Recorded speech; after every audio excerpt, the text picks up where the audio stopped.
এই সেই আরাফাতের ময়দান, এটাই হবে কিয়ামতের ময়দান। এখানে রাসূল সাল্লাল্লাহু আলাইহি সাল্লাম শেষ ভাষণ দিয়েছিলেন। এখানে আদম আলাইহিস সালামের দোয়া কবুল হয়েছিল। হে আল্লাহ, এই ময়দানটা যে একটা শেয়ার করে দিব, তাকে সৌদি আরবে গিয়ে একবার হলেও স্বচক্ষে দেখার তৌফিক দিও, আমিন। আমি জানি আপনি যদি কাফের না হয়ে থাকেন তাহলে আমার এই পবিত্র কাবা ঘরকে একটা লাইক, একটা কমেন্ট আর একটা শেয়ার করে যাবেন ইনশাল্লাহ। ওইভাবে নামাজ পড়ো যেই নামাজের মধ্যে আছে মনোযোগ, ওই নামাজ পড়ো যেই নামাজের মধ্যে আছে ভয়।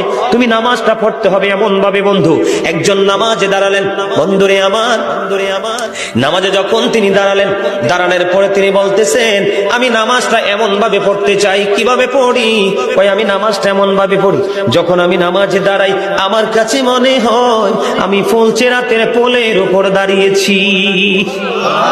একটু যদি নড়বড় হয় আমি জাহান্নামে নিক্ষিপ্ত হব। তার মানে হলো আমি এতটাই মনোযোগের সাথে নামাজ পড়েছি যেন আমার নামাজটা বিন্দু পরিমাণ কোনো আংশিক ভাবে যেন অগ্রহণযোগ্য বলে আল্লাহর কাছে গৃহীত না হয়।